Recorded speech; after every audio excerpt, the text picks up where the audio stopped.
I'm Kelsey Chittick. And I'm October Gonzalez. And you're listening to Keep On. Hey guys, welcome back to season 2 of Keep On, the podcast with October Gonzalez and Kelsey Chittick.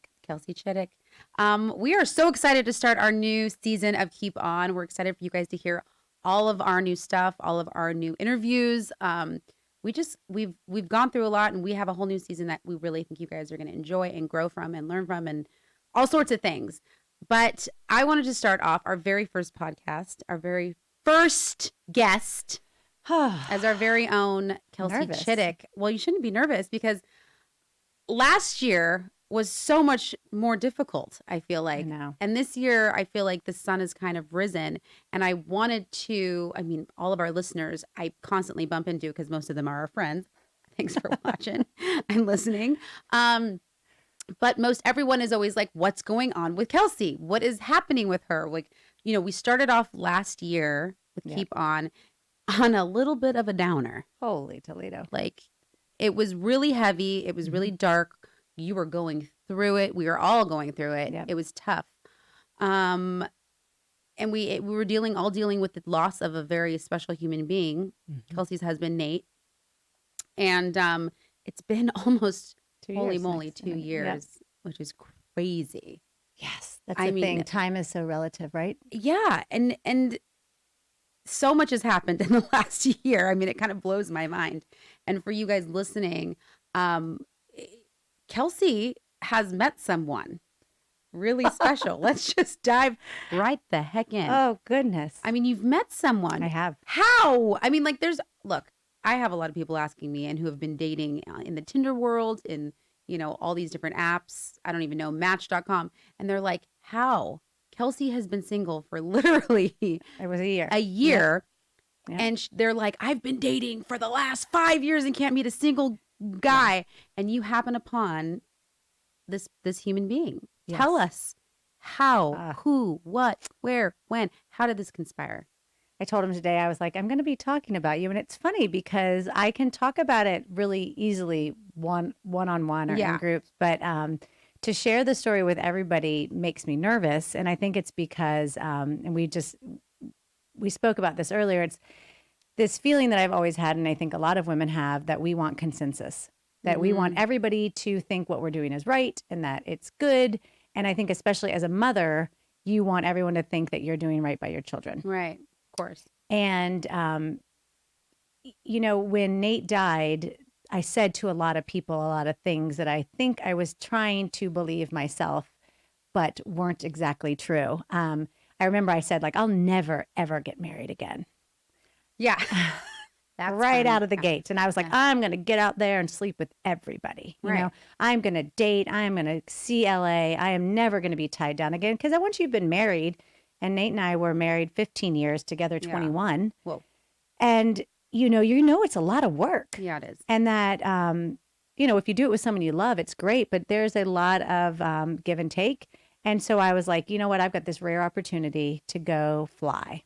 Yeah. Because I think for me, part of my dynamics with Nate was he was this big, amazing, just phenomenal human being. And literally, I couldn't get around him sometimes, spiritually, emotionally, and physically. Not just figuratively. Yeah. So I remember being like, and I think too, if you understand the story of Nate, and I think we've talked about this, but he had stage 2-3 CTE, and he also died of stage 4, basically heart disease.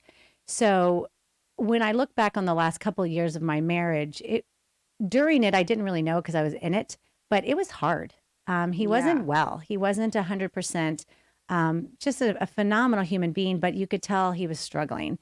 And so a lot of the time at, the last couple years, I didn't know what was wrong. I knew something was wrong, but I remember being like, God, this isn't how I pictured it. This isn't easy in some senses. And I didn't feel like he was in his best spot, but we loved each other and I would have, been there forever. Of course. But when he died, I was like, okay, good. Now I'm going to don't go back to taking care of someone and doing everything and all the things women bitch about. You didn't want to repeat the same relationship you had, even though you'd value that. 100%. It was something that you were like, okay, I'm going to take what I've learned and I'm going to And I had this narrative that I don't know if I gave it to myself or if it's what we tell women, that like I need to define myself. Mm-hmm. And I quickly realized like I'd never lost myself, which, and it's interesting because I think too, this idea of finding yourself is like backpacking through Peru by yourself. Eat, pray, love. Eat, pray, style. love, or like, marrying Yawn. yourself on a mountain, which we have a friend who did that. And I mean, I would have, but I'm sorry. I don't mean to laugh. I'm sorry. No judgment. no judgment, but like, that's just not me. Right. I mean, To each their own. Different each their own, strokes for different folks, people. But I remember early on in my journals, one thing I know is that I loved being married, and I love having a partner, and I love being with a man that inspires me to be better. And Nate did that in many ways. He was the person I knew early on I wanted to have my children with. Yeah. But if you start looking at my journals, like 6 months after his death, 8 months, I'm saying, like I want to love again, but I want it to be phenomenal. It's like, muscle memory, isn't it? I mean, like, yeah, you have an marriage imprint. and relationships. If you've been in a healthy marriage or healthy relationship, I mean, this is what Marissa Peer says, right? 100%. She's a really great therapist, hypnotherapist. And she says, when that's in your muscle memory, you will find yourself there again. It's what you know. It's what you're good at. It's what you do best. It's just like why you find yourself, if you're in an abusive relationship, you find yourself in another one or another one, another one, if you don't change. Yeah. And I think what happened for me is I had an imprint of love on my heart. Right. I had an imprint of what a good man looks like. And I also knew in some deep spiritual place that Nate was probably going to go. Maybe I was picking up on his sickness. So crazy. So I think for many years, I was aware that maybe this wasn't it, for me, or I would say, is this it? So I started to write down what I wanted, and I decided to be really bold about it because I didn't need to find someone. I had 2 beautiful children. I had my home. I'm grateful for the resources that I had because I got to spend time with them and stay in my house. And I think a lot of people that lose their spouse, the financial side of it can be devastating. Right. So I really had this beautiful time to look in, see what I wanted, and I wrote down what I wanted. And I mean, I was like 6'3", fit. You're like, here's what I need him to look like. Started first. a little shallow. We're gonna go. He's got to be. He's got to have good pectorals. Yes, I wanted broad shoulders. Broad shoulders. I wanted someone that was very spiritual. I wanted someone that wanted to do the same things as I did. Similar interests. I'm not so much into drinking anymore. Right. I mean, a beer here or there, but Right. I'm definitely over the stages of people getting hammered or drunk. It's not cute at our age. No, it was cool 20 years ago, but I don't need that in my life anymore. I wanted someone that was kind of vegetarian-ish. I was like, I'll just go for it because Nate and I, very specific. yeah. And then I was also I wanted him to be not ever married, no kids. I know I'm getting picky now, but I was especially at this age, that's a lot to ask. Actually, it was a lot to ask. No baggage. By the way, he needs no baggage. No baggage. He also needs to be 40. Yeah, he needs to be 40. But the biggest thing I asked for that was really interesting was I needed him to know people from my past.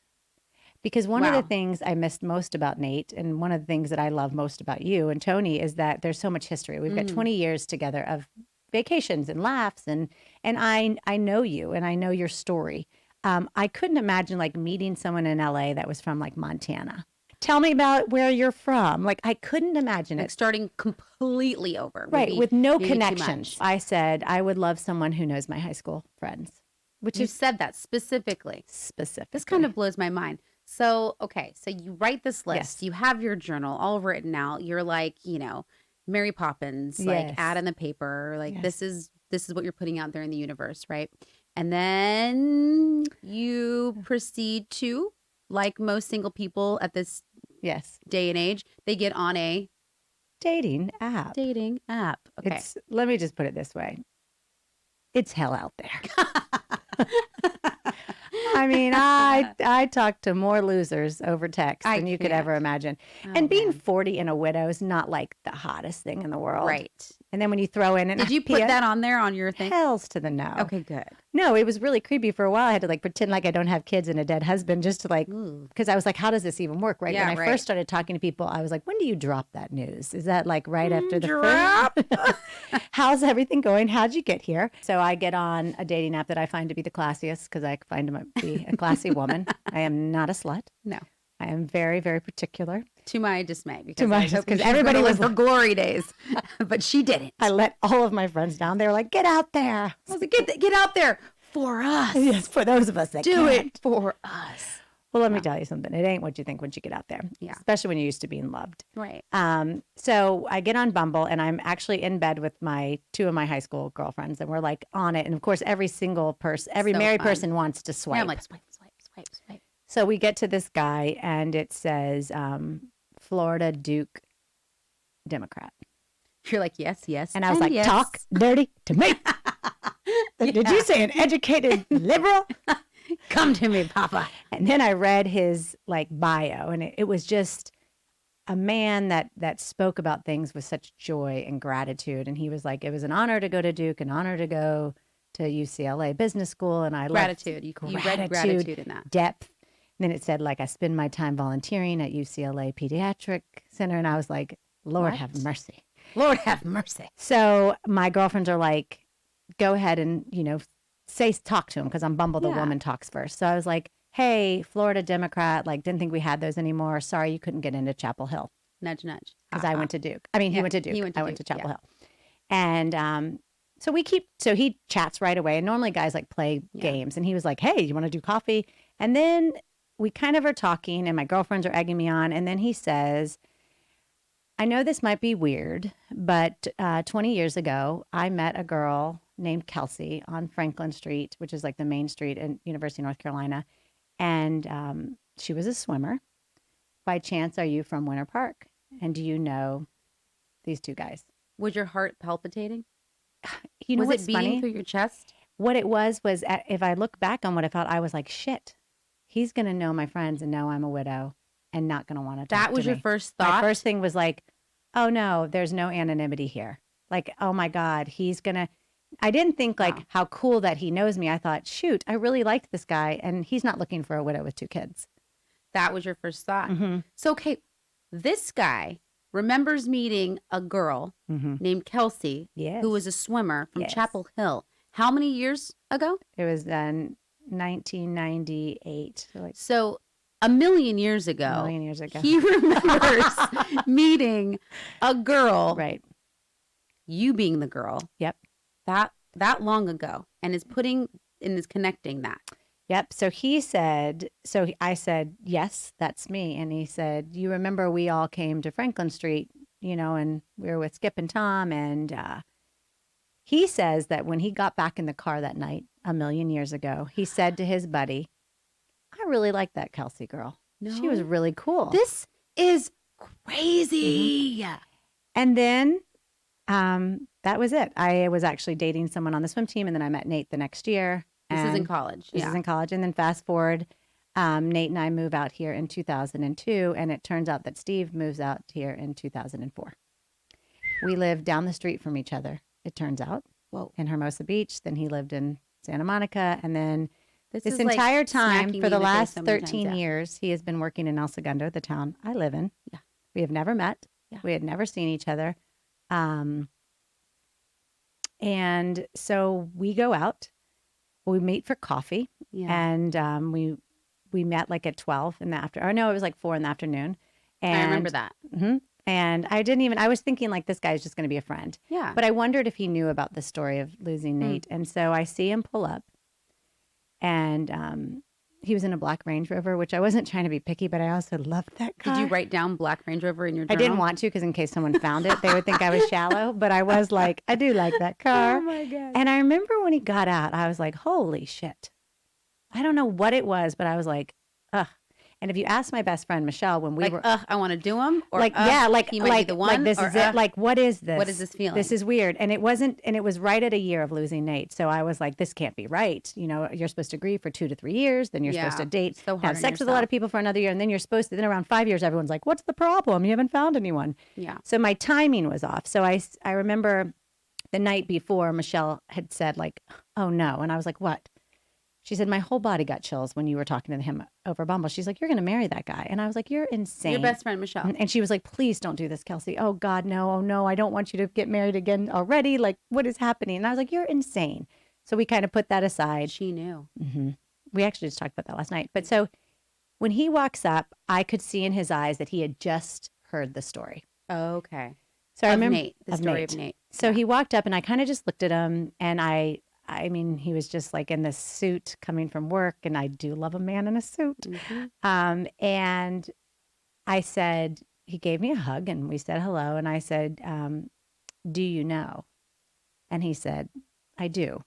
I said, did you just talk to somebody? He's like, I did. I just spoke to Tom, our mutual friend, in the car, and he told me. And I kind of got tears in my eyes, and I was like, listen, you don't have to stay. You know, you don't have to stay. You know, we could just be friends. I'd love to just talk, but, you know, and he stopped me because, you know, when I get nervous, I talk really fast. And he said, here's the thing, Kelsey, you can either tell me now or we can sit down and get to know each other and you can tell me later, whatever you rather, but I'm not going anywhere. So we sat down and I said, before I start, I just want you to know that, like, I'm not broken. Oh, okay, talking about it. And I was like, I'm not broken. I loved my husband. I had a great marriage. I've got 2 beautiful kids, and I'm not a broken person. This is just my life, and I'm glad to be here with you right now.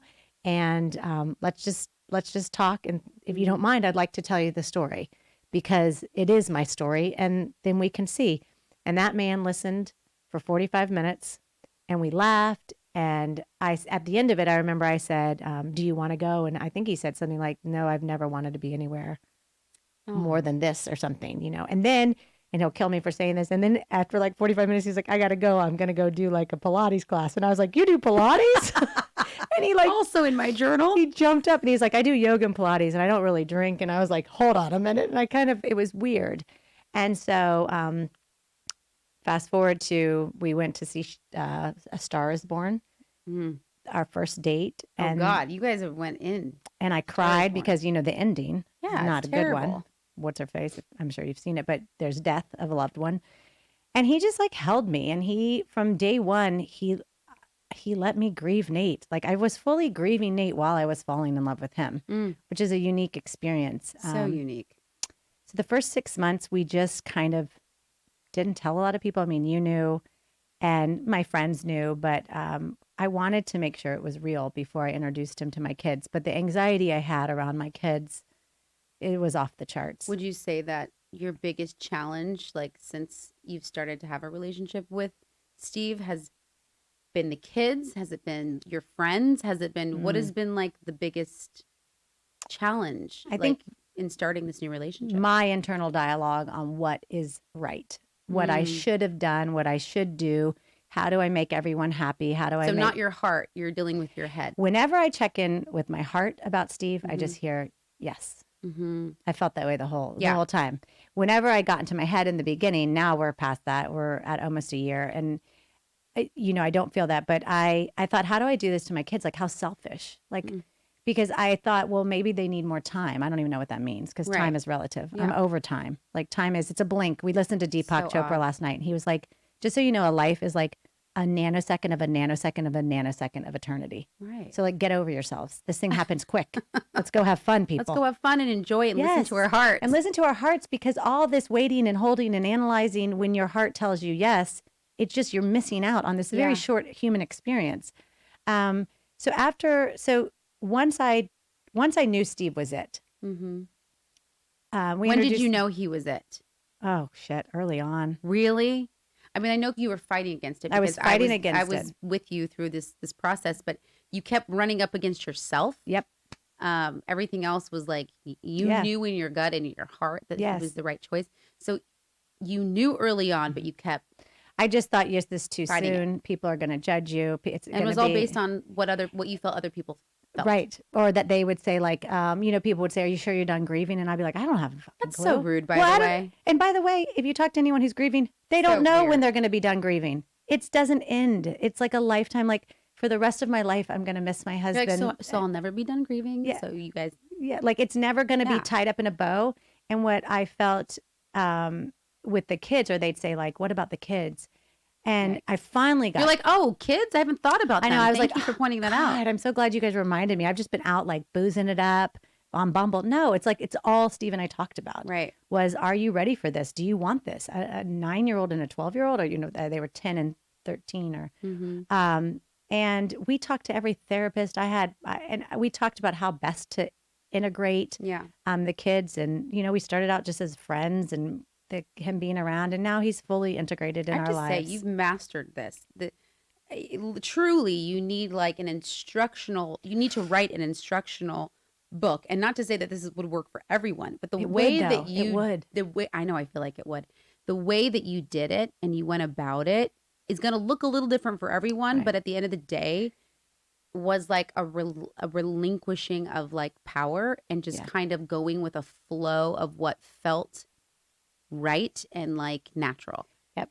And everybody's might look a little bit different, but like letting go is the key and not being tied to like all the things that are and opinions and judgments that are surrounding you. Oh, it was so hard for me because I've always cared so deeply. It's why stand-up's hard for me. Why I Right. don't do it more is because I really want everyone to like me. Yeah. And I found myself sometimes playing the part of a widow. So I'd go out and I'd be like, people, and my kids make fun of me all the time. Addison will say like, oh God, there's nothing worse than when someone comes up to the car and asks mom how she's doing. Cause she's like, well, we're doing it. She's like, you were like, turn into this person that you're not. Like, I love that your daughter's like, really, mom? Way to lay it on. yeah, she's thick." just like, you'll be like, we're warriors. We're warriors. And she's like, can it, lady? Cause the truth is we're happy Yeah. and we miss Nate. You are. And I don't feel like I don't have a relationship with him. And then, you know, a couple months later, Steve and I did this healing journey and You guys have done a lot of work. So like I also want to talk about Yeah. that too. Healing journeys. You guys have been on like these retreats, retreats, together, right. yoga retreats, like all these things to kind of connect and bond you. And I would say that most people that meet in a relationship don't just go off into this trajectory of like self-help and Yes. getting through it. And Steve is like a phenomenal he's person. such a good man. And he's even better now that he's not so nervous. I mean, the guy in the know. beginning was like, I knew I loved you, but I was so afraid that all the people's thoughts and the grief and what should or shouldn't do was going to keep me from you. And he was right. So we Yeah. spent, I mean, I remember a couple nights I'd spend the night with him and I'd be like, I've got to get up and go. And he's like, you got to go now? And I'd be like, I just can't do this. I can't do this. And he would just be like, I support you. You go do whatever you need to do. I mean, we watched, I mean, he wants to know all about Nate. We watched a video of him and the kids and he was like, I'm thirsty to see him moving and to know this man that is a part of your life because he really feels like they're going to do it together. And how was it strange for you I mean, look, you were married a long time. Was it strange for you to I don't know, almost allow Steve into your marriage almost? Yes. I mean, I don't even know how to say that. Well, Like it's like you, Nate, Steve, the kids now.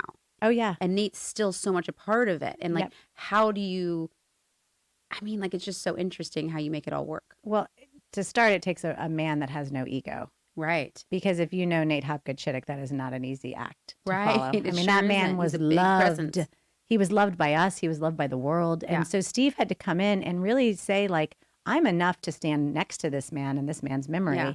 and not be jealous, not be upset. I mean, Steve just stands in his own It's pretty powerful. very easily. I mean, we talk about Nate all the time. And the kids, especially when Steve first started coming around, would just drop their father's name as often as Of possible. course they would.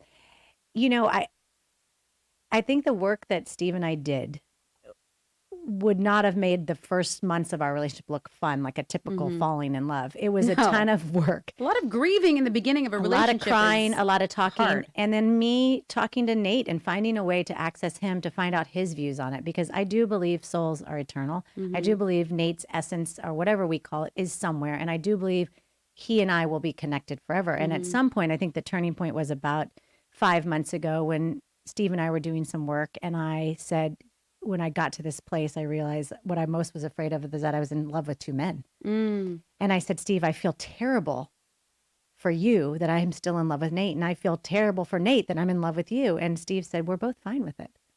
Wow. Like he That's said, like Kelsey, Crazy powerful. you don't and have beautiful. to choose. You don't have to choose. He was then, and this is now. And so I can almost feel Nate's joy that I'm finally letting him go. Because I'm sure if you get to sure. the divine, you're like, please don't keep pulling me back down to the planet Earth. That shit was Yeah. exhausting. Like I just made it to That the whole light. human experience. Yeah. Drained me. Drained. Why do you think I went? I was over it. And so I feel Nate's like soul free. Oh. And also I can call on him. I can hear him. But I also feel like there's a baton of Nate Totally. going like, buddy, you're up. And maybe in another lifetime, like Steve was with me the first 15 Right. years. And you know, Nate needs Steve. 100%. And Yeah. and Steve needs Nate. Yep. Yep. So interesting. And the coolest thing I think is once I got clear, my kids got clear. Right. So what I've noticed is Jack, Steve's not trying to be their dad. He's trying to be Steve. And that the fact that he's not making you feel like you need to let go of Nate. I mean, there is an extent that you want to let go. Oh, yeah. Of course. And it happens over time, just naturally becomes like a dream. It's just so a thing. weird. No, I know. That's how I feel about my mom. Like, you know, they were real. I try to remember her and I'm like, was she here? 100%. Did she exist? I can't. I'm like trying to picture her face and her laugh and her hands and little interesting things. And I'm like, it just seems like a different lifetime ago. And that's what Deepak said last night. He basically was like, this all is a lucid dream. What if you're not, what if this is the dream and the other side is the real thing? It's all just too big to even it's so start big to try and figure out. It's so weird. Like, you're just telling me you can be here and then you're gone. Just like that. And so, yeah, I mean, the sense too, and I have kind of preached this to people who weren't sure. I think more love is always better. Yeah. The more people that love children, no matter what their labels are.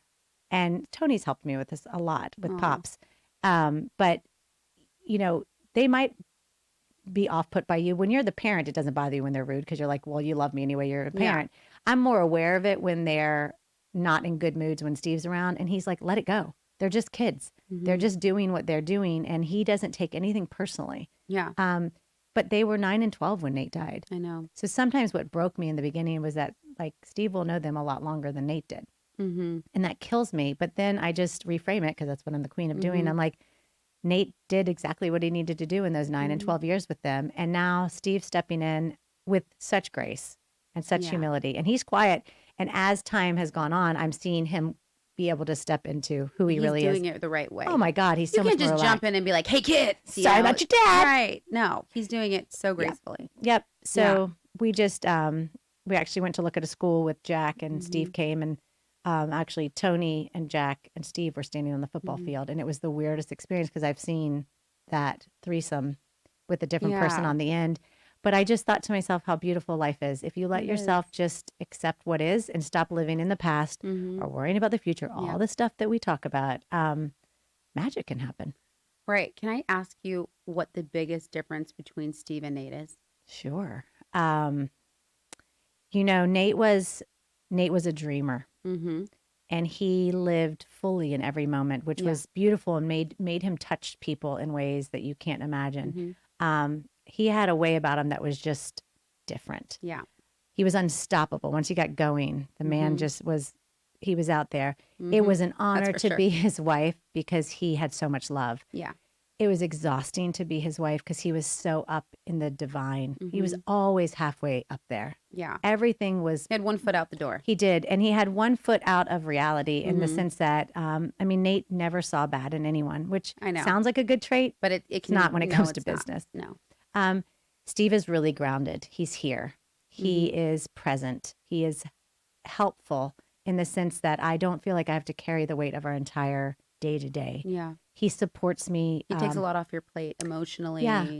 And he loves to be with me. And I'm not saying that Nate didn't, but Nate and I had a very separate relationship in the sense that he'd go on vacation and I'd go on vacation. I mean, we never really went out to dinner by ourselves. There wasn't together. A lot of things that you enjoyed doing together. No. And we were together. Which is so interesting. We were together a long time. And I don't know that matters because I know a lot of people that were together as long as us that really enjoyed.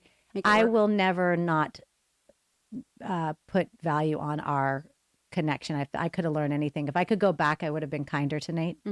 I would have listened to him more.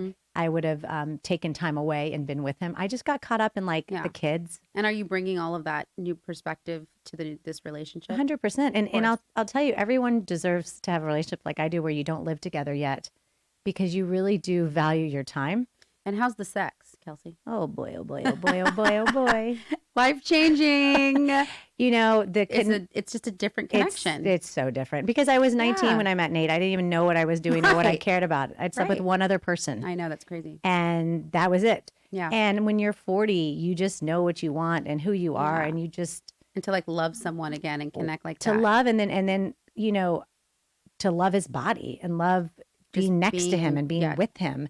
Yeah. That Nate, and bless him, but Nate slept with a sleep apnea mask our whole life. So I never really remember like, That's not hot and sexy? I never remember By rolling the way, over. Nate would crack up when you'd make fun of him I know. about it. He And was he such a knew good it. sport. Mhm. Yeah, he knew it. And he was like, of course this isn't hot and sexy. Yeah. Who would want to like And see, Nate had been with so many other women by the time he got to me. He just was like, good. He's like, I've actually like, I'm been good. with everybody. I'm going to just cherish you. Yeah. No, that has been an amazing part for me because I remember always being Intimacy. like, I want to Huge. be attracted to the person I'm with. And I know people that are listening are going to be like, well, wait till, because everyone says, look, that's because you're in the honeymoon phase. No, but Of course, it becomes course. more but you're rote. always going to enjoy it. And yet you're going to enjoy it. And you're going to look over at that person and be like, yes. yes. Yes, I Right. like you. I want to sit with you. I I want to pick sit you. on you. I pick you. I choose you. And I Yeah. think that's when I decided. I finally said to all of my friends, and just on a side note, if anybody has anybody that's dying or going to die, what has been a great gift is my in-laws' support of Steve and I from day Oh, that's one. So cool. My mother-in-law actually moved back to Maine about a year after he died, or about a year and a half after he died. And she said, part of why I can go is because I know you've found a wonderful person to do life with, because it was breaking my heart that my son had left you and those two children. Yeah. And I want to kill him for that. So So when angry. she was furious, she's like, who leaves a 9 and 12-year-old? Ugh. So, and my father-in-law and my brother-in-law, Luke, who is really good friends with Steve now, just the support of them saying like, you deserve happy Right. and we don't care how or when. That's beautiful. And you can, That's so great. you can miss Nate. And it's been a real eye opener. And I have Yeah. judged people before that have moved on. If you haven't been through it, my advice is to like, cállate la boca. Zip it, losers. Because you don't know if you know. You don't know what you don't know. You don't know what you don't know. And it's simply not your business to say to any friend anything except, we're so happy you're happy. And I support you. I support you because, gosh, last I checked, your husband died in front of your kids. Right. And So- who am I to say jack or shit? Right. Exactly. Because I'm sitting here with my alive husband and my Yes. perfect family that's going to take a picture under Manhattan Beach Pier. Right. And you're going to be like, not getting a Christmas photo this year. You're going to have to do the ghost thing. Lame. Lame. Oh my gosh. So look, your family supports you. You Yep. have so many people coming out of the woodwork that you're actually surprised support you. But then there's also those people in your life who've surprised you and not been as supportive. You know, And I like think- which I think comes from not a purposeful, like an unsupportive place, but just because they're not ready to move on. Yeah. And I finally have complete peace around that everybody, including them, because they lost somebody. Right. And they lost that person to them, and he took a place in their heart. And I think what even my daughter taught me when we had an incident a couple of weeks ago was that it's not that anyone doesn't like Steve or doesn't like Steve and Yeah. I. Steve at times can remind them that Nate is gone. Yeah. And if you don't, the difference is in our family, we always know he's gone. Yeah. Every minute of every day. You're not being reminded. It's just, It is. it is. Yeah. But I'm sure for other people, they go about their regular lives and then they see Steve and I and they're like, my God, Nate's dead. And look at her. I have two theories on that. Yeah. People are hurting and they're missing Nate. And for some reason, it's just hard for them to imagine that he's gone. The other thing is, I think a lot of men people look and go, well, she really loved Nate. And look how quick she moved on. That could happen to me. And by the way, to those people, I say, chata. Chata. You can really love as many people deeply as is As you given damn to you, well as you please. damn well please, just like you Yeah. can love as many kids. So I actually have total peace on it. I don't get hooked by it anymore. I kind of avoid it. I Yeah. avoid that because it doesn't support where I am, Yeah. but I totally respect people's opinion who aren't comfortable with it, but I don't spend any time around it anymore. Okay. So I want to know about Jack and I want to know about Addison. Yeah. And how they've adjusted to having this man in their life. So you can imagine when they they kind of knew him and they knew something was up. They're not stupid. No, of but course. they, I wasn't going to bring around like random guys. I wasn't like, No. this is Michael, this is Tommy. But he kind of started coming around He as came a around friend. as a friend and we talked to a bunch of therapists about it and they said, just go easy, but there's no right time. Mm-mm. And when I first told them, it was heart wrenching. I mean, I assume it would be a lot like if you told your kids you were getting divorced. Yeah. And I mean, I'll cry thinking about it. You're just broken for them because they're like, it's their father. Yeah. And What does so, this mean? Jack was like, it's so embarrassing. It's too soon. How could you? What is everyone So going to hard. say? So hard. And then his big thing was, what do I call him? Oh. And actually, there was an incident where Steve kind of picked up he and his friends, and when he picked him up, at some point, Jack was like, Steve said he kind of froze. And then when his friends Oh, walked up, Jack goes, "This is my uncle Steve," because he just didn't have a word for it. Like, what do you that call breaks my the heart. person? Yeah. And now we just talk a lot about like he's just Steve. Addison, it's interesting because she was so little when Nate died. Mm-hmm. She craves a man to Mm-hmm. be A around, dad. a dad. She loved I Nate, know. and and Steve's energy is so loving and kind. So you'll see her really He's bid very for him. affectionate. Yes, he's Yeah, very loving. physical and sweet. So she'll bid for him, and then Mm-hmm. she'll ice him. Yeah. Bid for him. She's testing him and she's seeing She say, yeah. yeah, where she can go. He goes to her soccer games even when I don't go. When I was away, and So sweet. what he's kind of committed to is just saying, "Kids, I'm here. Like whether you like it or not, whether you talk to me or not, I'm going to support you. Wow. I'm here. I've got you guys for the rest of your life." Wow. Um, And you guys have like that. You guys are both like, this is it for us. yeah, and I think the kids know too. Yeah. So it's way better. I will say it is really hard and miserable. I could sum it up like it's all fine now, but I mean, I spent months just broken by the Totally. idea that they would be hurt or that it was too soon or that I wasn't respecting Nate. Mm-hmm. But you don't get to pick when gifts come or miracles come. And what do you have to say to somebody that's possibly like transitioning like you were and trying to get like going through the guilt of I want to date this person and I want this person in my life, but I feel like my kids aren't ready. Yeah. And what's your advice to them? Well, actually, I was listened to Glennon Doyle speak last night at Together Live. It was awesome in downtown LA, and she talked about when she left her husband for Abby Wambach. She Mm-hmm. wasn't gay, and then she ended up And meeting then this was, woman, and yeah. she talked about women, starting to really say like, now obviously you can't neglect your kids, you can't do anything, but Yeah. that like each of us have a life, and Mhm. it's okay to check in, and when our answer is yes, as a woman, to say I'm going to follow that, and that if I take care of myself and do what's best for me, if I'm okay, you're okay. Yeah. And that's actually what my kids told me right after Nate died. Like, Mom, Mm. if you're okay, we're okay. So me not doing something because of them, if it's harmful, yes, but loving someone and it being a bit uncomfortable for them to get to know somebody and the process being hard and sad, Mm-hmm. that's not a reason not to do something. Yeah. Be ready to dig in, be ready for them to hold them and let them cry and scream and tell you they hate this. They have every right to feel that way. Mhm. And we've had a lot of those nights. And we really do balance. Like if Steve's been over a lot, he'll be like, you know what? I'm going to give you guys time alone. Yeah. We go back and Balancing the forth. We time, don't the live space. together. We're spending this year kind of doing our thing to make sure Mhm. that we can become a unit. You can be mindful of the kids, but the truth is, and my mom is the You can't best live supporter. for your kids. And by the way, guys, their kids are leaving. And we as a generation need to realize sooner that living through your kids is just going to end you in an unhappy marriage when they leave because you're Yeah. not going to know how you relate to each other. Yeah. And then you've got another 30 years with this person. That's a long time. So you best have something outside of your children Yeah. that you love about one another.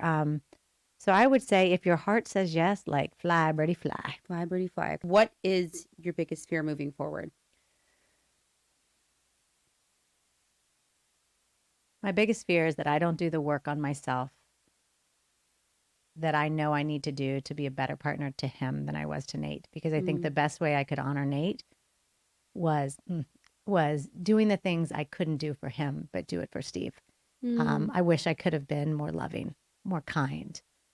Well, I see that you are. Yeah. So Thanks. you're already That's doing good. those So that things. would be my fear if I miss this opportunity to become a better version. Mm. Yeah. Well, I think you are already. Thanks, So Toaster. stay on that path. You too. Thank you. Uh-huh. Last question. No, I love you. You love me. Yes. What are you looking forward to most? Oh, seeing what we can do together Mm. in this world. I feel like our souls are meant to do something bigger than this. It's just so weird how it all came together and how connected I feel to him and how grateful I am to both he and Nate that this is my life and that I got to love two amazing men. I mean, some people get it once, but to get it twice feels like a great Magic. honor, and I better do something good with it. Yeah. So I'd love to write a book with him. I'd love to talk about this more. I'd love to speak with him. He's bright. He's so smart, which I love. I love a nerd. And I don't know. I'd love to see what we're going to build Yeah. on this whole thing and what we've been through. I know you guys are going to obviously do something big. You guys already are. Just you being who you are together and in that space is already so powerful. And changed so many people just by watching you Yeah. live your lives and make the choices you're making. Um, Thank you for being so open and honest and talking about this with me. I And think, wait, let me say one thing to you yes, before, and then you can close it. yeah, There have been very few people that from the start have supported us with just pure, like, we trust you, Kelsey, and you deserve the best. And so you and Tony, but especially you, if you're a mm, friend out there listening, like, you don't know how much it matters to people who are going through hard things that have someone that says, like, I've got you 100%. mm-hmm, No matter what you do, I'm trusting that you know what's right. And you have totally. been that friend to me. Because I believe in you. I don't doubt you. And you were there the day Nate died, and there's nobody that loved Nate more than you. I know. So if you talk about what a friend looks like, that you have Mm, been that to me on this journey that was really scary and hard. so scary and hard. So thank you. You crushed it. I love you. Yeah. I'll always be here. And you guys, whatever you're going through, whether it be as serious as losing somebody and starting over again, or just dealing with, a preschooler at home, whatever it is, whether it's petty or painful, we hope you guys remember to Keep on keep it on.